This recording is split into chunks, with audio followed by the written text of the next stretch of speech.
1 year after their pivotal conversation in Westminster Abbey, William and Kate returned to the same quiet corner where their journey of transformation had begun. The ancient stones seemed to hold different memories now, echoing not just with royal history but with the voices of all the people they had met along the way. The year had brought remarkable changes, both in their approach to royal service and in public perception of the monarchy itself.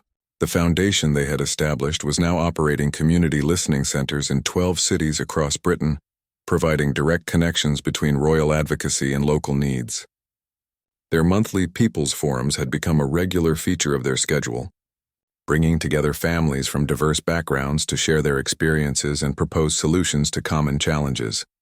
But perhaps the most significant change was less visible and more personal. William and Kate had developed a deeper understanding of their role that went beyond constitutional theory or public relations strategy.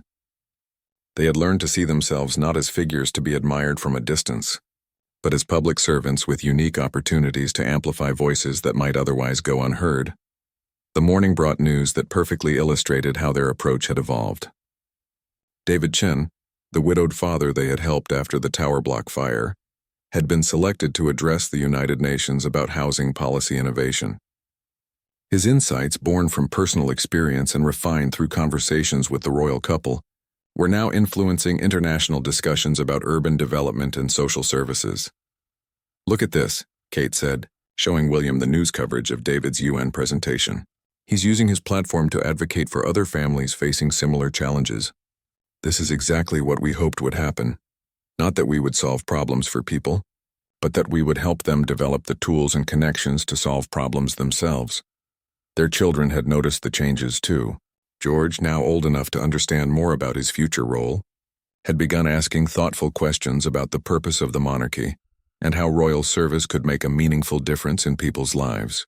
Charlotte had started a charity project at school inspired by her parents' community work, organizing her classmates to support local families in need. Even young Louis, still largely unaware of the complex constitutional questions surrounding his family, had absorbed the lesson that helping others was simply what their family did. His innocent questions about why some children didn't have enough food or warm homes had prompted some of their most important conversations about social responsibility and public service. The personal growth had come with costs that were sometimes difficult to bear. The relationship with King Charles remained complicated, with philosophical differences about royal boundaries creating ongoing tension. Some longtime supporters had never forgiven what they saw as a dangerous departure from established protocols. But new relationships had flourished in unexpected ways. Maria Santos from South London had become a trusted advisor on housing policy, regularly consulting with William and Kate about the real-world impact of proposed government programs. Gareth Williams from Wales had started a successful social enterprise and frequently spoke about how royal support had helped his community rebuild after economic devastation. The elderly gentleman from the food bank, who had initially been skeptical about royal involvement in social issues, had become one of their most eloquent defenders. "They didn't just visit us," he told a newspaper interviewer.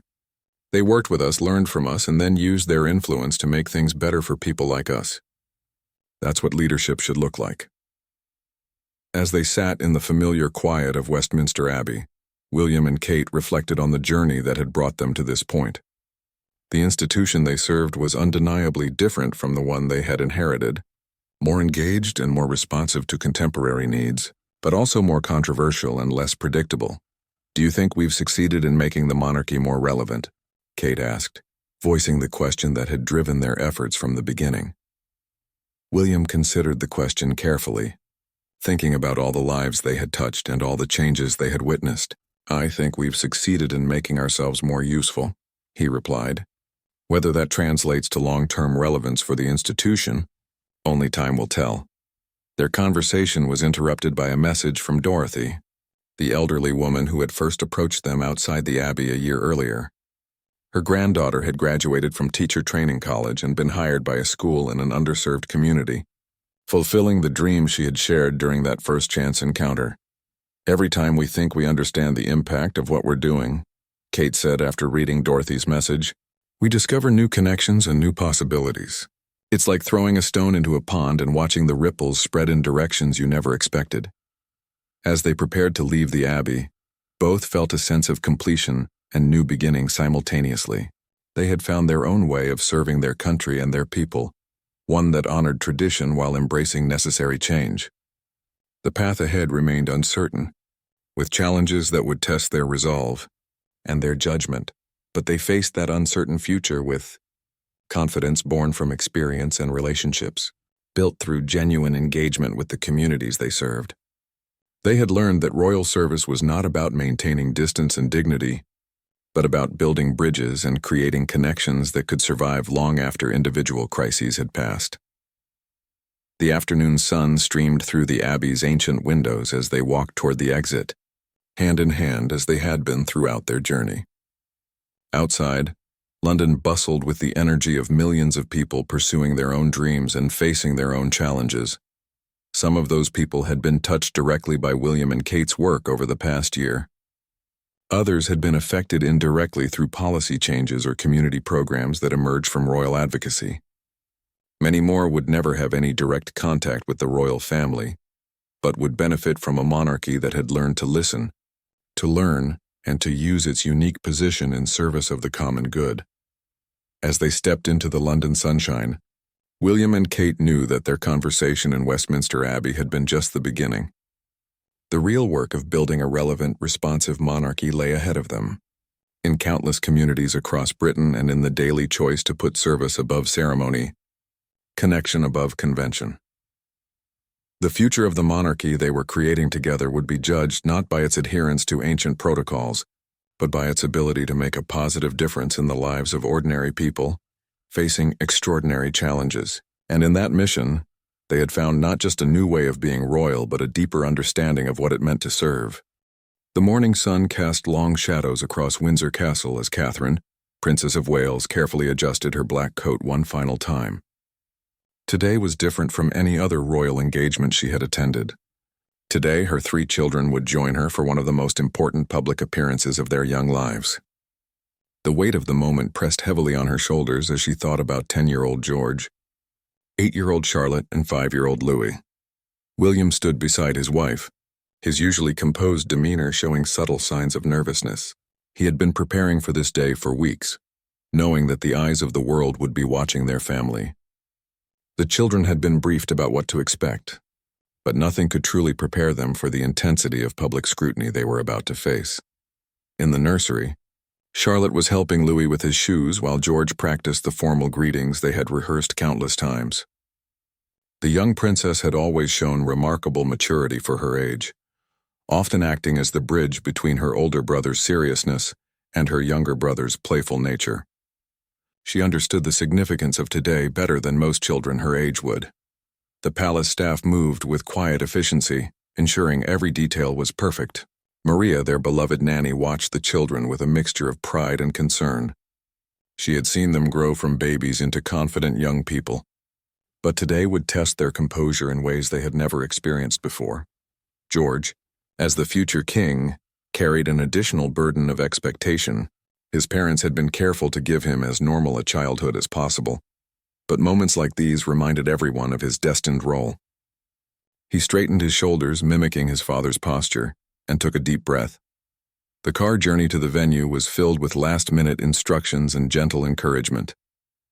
Catherine held Louis's hand while William spoke quietly to George about staying close and following their lead. Charlotte sat between her brothers, her natural confidence radiating through the vehicle. As they approached their destination, crowds had already gathered behind barriers, their faces eager for a glimpse of the young royals. Camera crews positioned themselves strategically, knowing that every moment would be analyzed and discussed around the world. The children pressed their faces to the tinted windows, their eyes wide with wonder at the sea of people waiting for them. The security team conducted final checks while the family remained in the car. Catherine smoothed Charlotte's hair and straightened the boys' collars. This was more than just a public appearance. It was a moment that would be remembered in royal history. The children were about to step into their roles as working members of the royal family in a way they never had before. William squeezed Catherine's hand as the car doors were opened by their protection officers. The sound of the crowd grew louder and flashbulbs began firing even before they stepped out. The children had experienced crowds before, but never quite like this. Today, they weren't just accompanying their parents. They were expected to shine in their own right. As they emerged from the vehicle, the world got its first glimpse of the future of the monarchy. George walked with measured steps, Charlotte smiled naturally at the cameras, and Louis looked around with the curious wonder that only a 5-year-old could display. The crowd's reaction was immediate and overwhelming. The emotional weight of the occasion was evident in every face present. This wasn't just another royal duty. It was a passing of responsibility to the next generation. The young royals were no longer just children being protected from public life. They were becoming active participants in the institution that would one day be theirs to lead.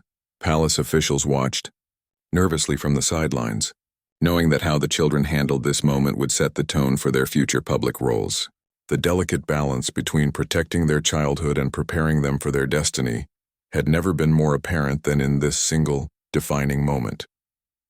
The most challenging part of any royal engagement is the unscripted moments, and today would test the young royals in ways their parents couldn't have prepared them for. When they approached the memorial section of the event, the atmosphere shifted noticeably. The jovial crowds became more subdued, and the weight of the occasion pressed down on everyone present. George seemed to sense the change immediately. His playful demeanor transformed into something more serious and respectful. He had been taught about the importance of reading the room, and his parents watched with quiet pride as he demonstrated this skill naturally. His posture straightened and he moved closer to his father, understanding without words that this part required different behavior. Charlotte's emotional intelligence shone brightest during these solemn moments. When they paused at the memorial wreaths, she noticed an elderly veteran wiping his eyes nearby. Without prompting from her parents, she approached him with a gentle smile and thanked him for his service. The moment was captured by photographers, but more importantly, it revealed the genuine compassion that had been nurtured in her from an early age. Louis faced his biggest challenge during the quiet reflection period. 5-year-olds aren't naturally built for extended periods of stillness and solemnity, but he seemed to understand that something important was happening. When he started to fidget, Charlotte quietly took his hand and George moved to his other side. Together, the 3 siblings created their own little support system. The emotional impact on their parents was visible to those who knew them well. Catherine's eyes glistened with tears of pride as she watched her children navigate these complex emotions and social expectations. William stood straighter, realizing that his children were growing into their roles faster than he had anticipated. When a young boy in the crowd called out George's name, asking if he remembered meeting him at a previous event, George surprised everyone by actually remembering. He waved enthusiastically and called back the boy's name, creating a moment of pure joy that cut through the formal atmosphere. This interaction showed that despite his royal training, George hadn't lost his ability to connect personally with people. The planned speeches began, and the children were expected to stand quietly for extended periods. This was perhaps their greatest test yet. Charlotte helped by whispering encouraging words to Louis when he started to shift from foot to foot.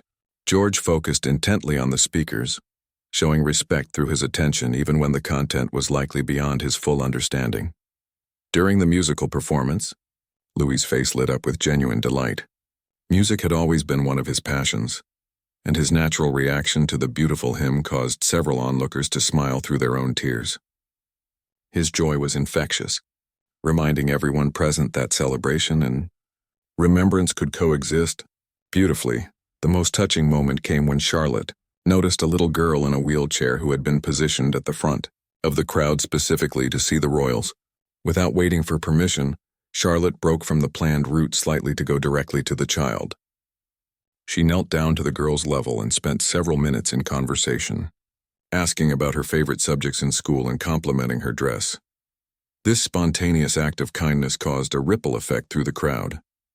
People began wiping their eyes openly, moved not just by Charlotte's compassion, but by what it represented for the future of the monarchy.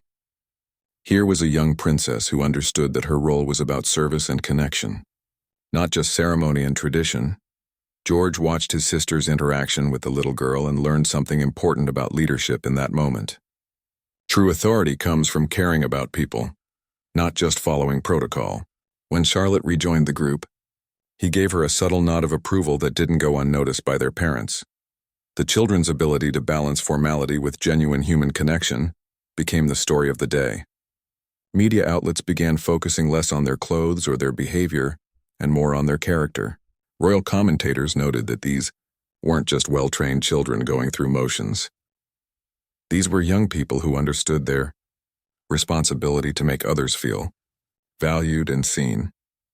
As the formal portions of the event concluded, the real test would come in the final interactions with the public. The children had proven they could handle ceremony and solemnity, but could they maintain their energy and enthusiasm for the meet and greet portion that would follow? The walkabout portion of the event would prove to be where the young royals truly came into their own. As they moved along the barriers where hundreds of people waited patiently for a moment of connection, each child's unique personality began to shine even brighter than before. The careful coaching they had received at home transformed into natural, heartfelt interactions that surprised even their parents. George approached each person with thoughtful consideration. When an 8-year-old boy told him about his dreams of becoming a pilot, George remembered his own fascination with aircraft and spent several minutes discussing different types of planes. His genuine interest in what people had to say, rather than just going through polite motions, impressed onlookers and reminded them that he was still a curious child, despite his future responsibilities. Charlotte proved to be a natural at working the crowd. She had an innate ability to make each person feel like they were the only one there. When she met a group of girl guides who had been waiting for hours, she asked detailed questions about their badges and activities. Her authentic enthusiasm for their achievements made several of the young girls burst into delighted giggles. The most memorable interaction came when Charlotte met an elderly woman who had brought a photo of herself meeting the late Queen Elizabeth II decades earlier.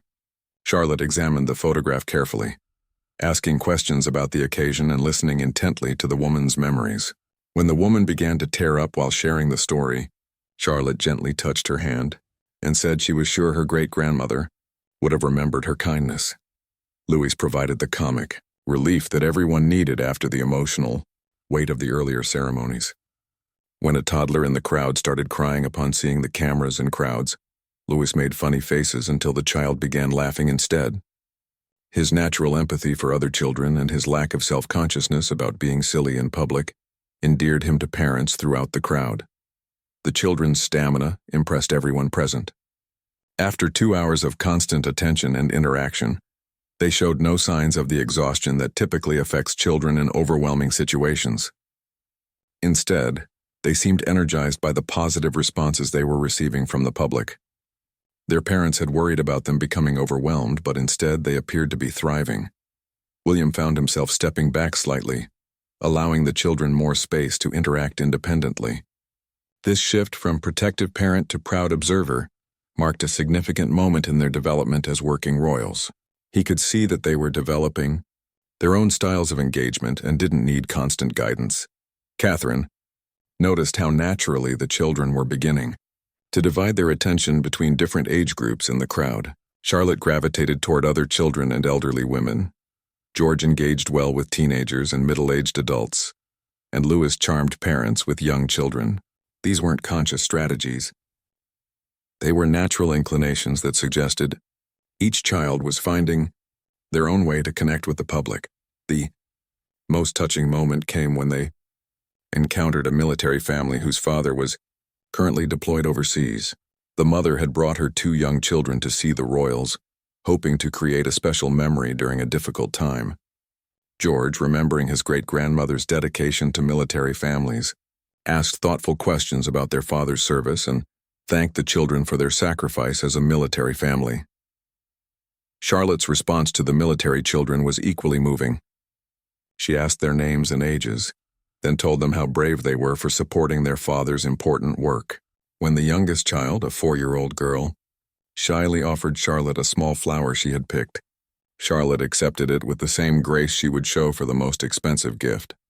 Louis, not fully understanding the complexity of military deployment, but sensing the emotional atmosphere, offered his own comfort by asking the children if they wanted to hear about his favorite game. His innocent attempt to cheer them up by sharing Something he loved demonstrated the natural kindness that had been fostered in all three children. The international media covering the event began to shift their focus from the formal aspects of the appearance to these genuine human moments. Royal correspondents noted that the children weren't just performing royal duties, and they were creating real connections that would likely be remembered by the people they met for the rest of their lives. Social media exploded with videos and photos of the children's interactions. People around the world commented on how the young royals seemed to understand that their role was about more than ceremony. It was about bringing joy, comfort, and recognition to the people who came to see them.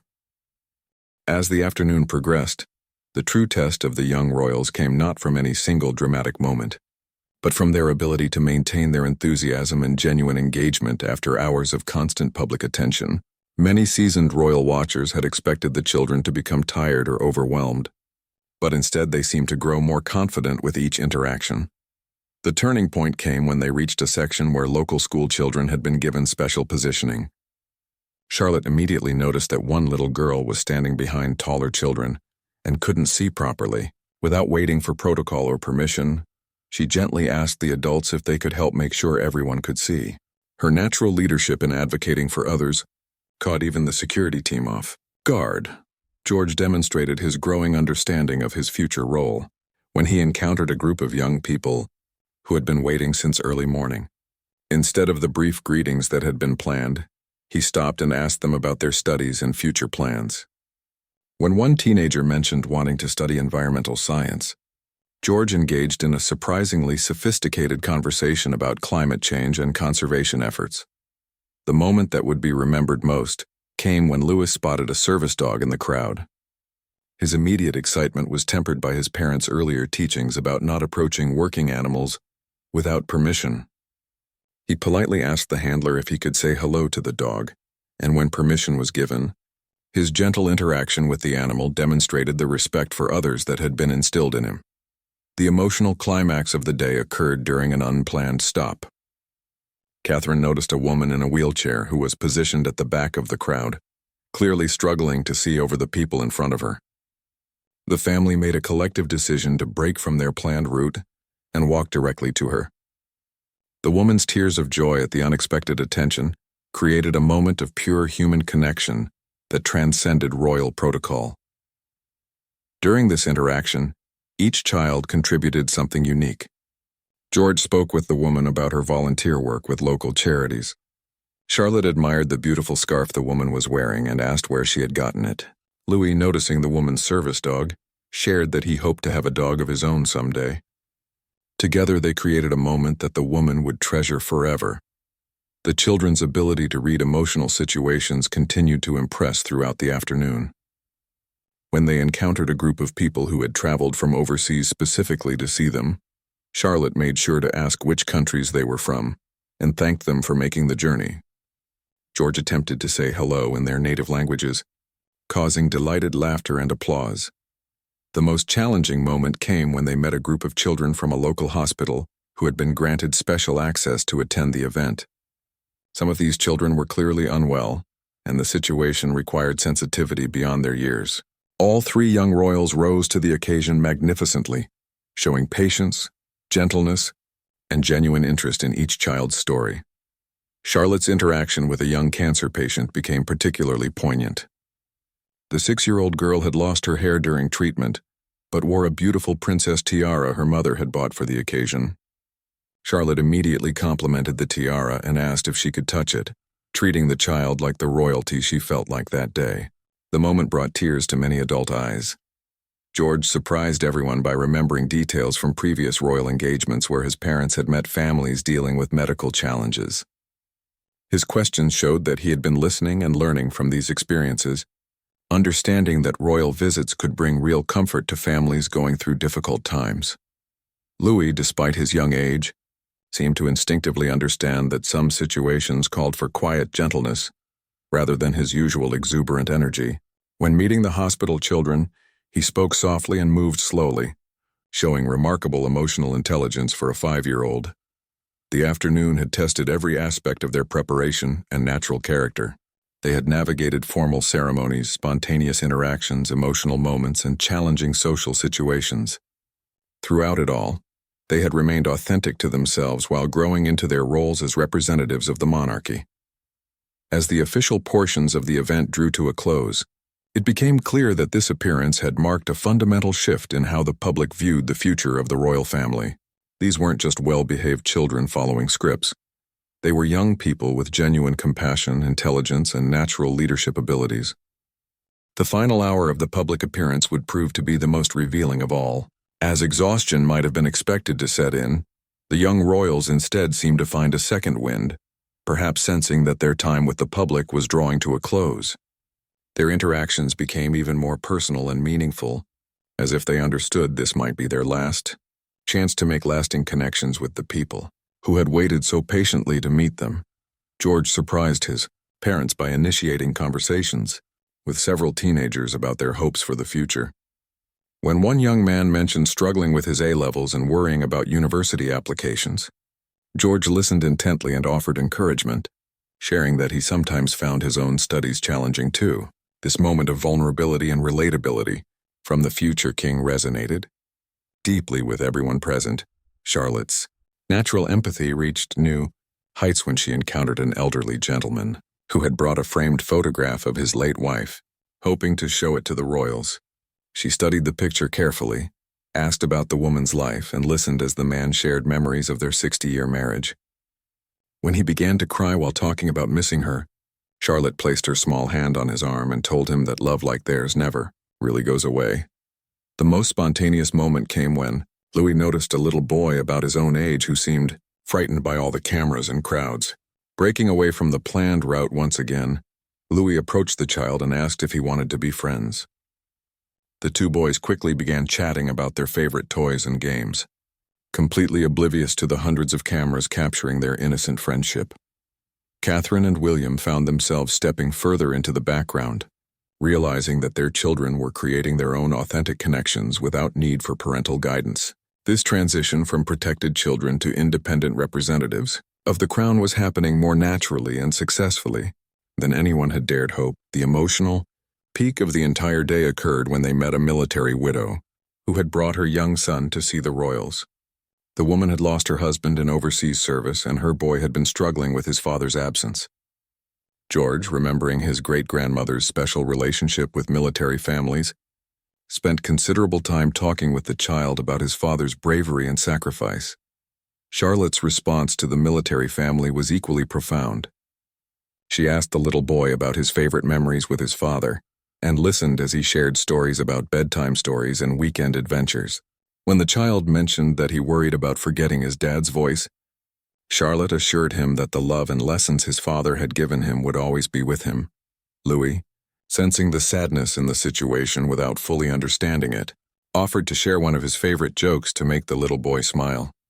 His innocent attempt to bring joy to someone who was hurting demonstrated the compassionate nature that his parents had worked so hard to nurture in all their children. The children's stamina and emotional resilience throughout the day impressed seasoned royal staff who had worked with the family for years. They had handled formal ceremonies, intense media attention, emotional encounters, and prolonged public engagement without showing signs of the meltdowns or exhaustion that might be expected from children their age. As the afternoon drew toward its conclusion, the impact of their performance began to sink in for everyone present. Royal correspondents were already filing reports describing this as a watershed moment for the monarchy. Social media was flooded with positive reactions from around the world, with people praising the children's authenticity, compassion, and natural grace. The most telling moment came when several members of the crowd spontaneously began applauding as the family prepared to leave. This wasn't the polite ceremonial clapping typically heard at royal events, but genuine appreciation for the connections that had been made and the joy that had been shared throughout the day. Palace officials who had spent weeks planning every detail of the appearance found that the most memorable and meaningful moments had been completely unscripted. The children's natural instincts and genuine care for others had created experiences far more powerful than any choreographed event could have achieved.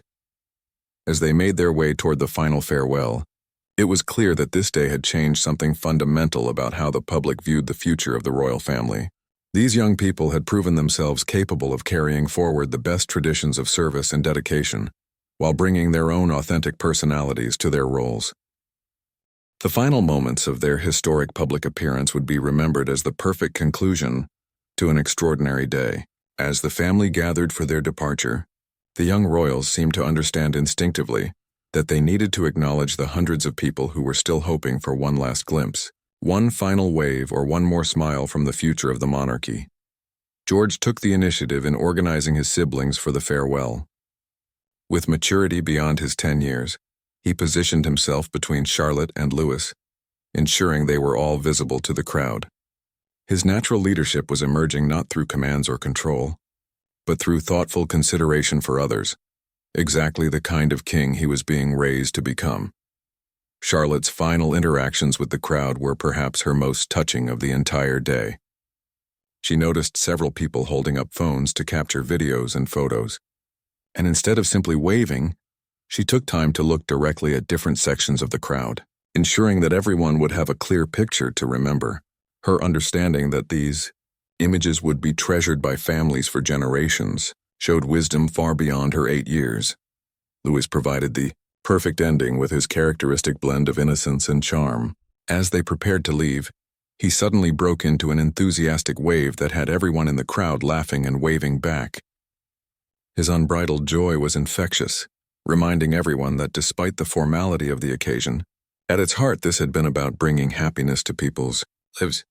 The emotional impact on William and Catherine was evident as they watched their children handle the conclusion of such an intense day with grace and joy.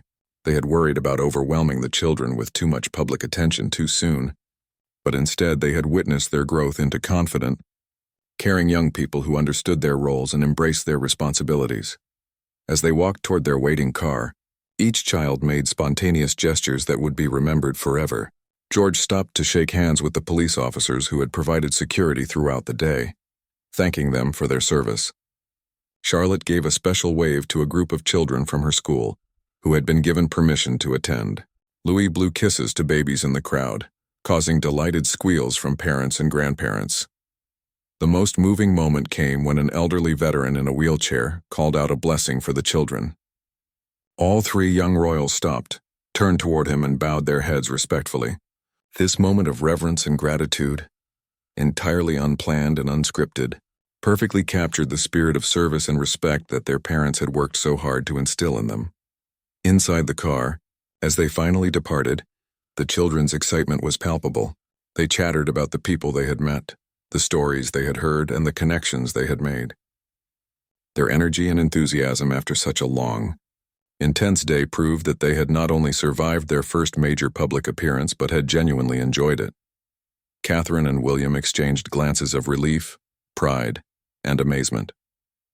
Their children had exceeded every expectation and had shown the world that the future of the monarchy was in capable, caring hands.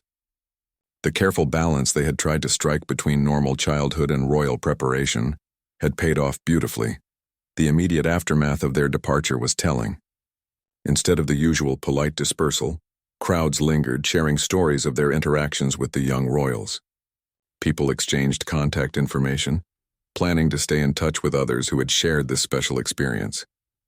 The children had not just performed royal duties, they had created a community of connection and joy. Media coverage that evening and in the days that followed was universally positive. Royal experts noted that the children had achieved something remarkable. They had modernized the monarchy without diminishing its dignity, made it accessible without making it ordinary, and shown that tradition and authenticity could coexist beautifully. The long-term impact of this appearance would extend far beyond a single day. The children had proven themselves ready for increased public roles, and the public had embraced them with enthusiasm and affection. Most importantly, they had demonstrated that the values of service, compassion, and dedication to others that had defined the best of the royal family would continue into the next generation. As their car disappeared into the distance, the crowds finally began to disperse, but the memories and connections made that day would last forever. The young royals had not just stolen the show. They had stolen hearts and secured the future of an institution that had sometimes seemed uncertain in modern times.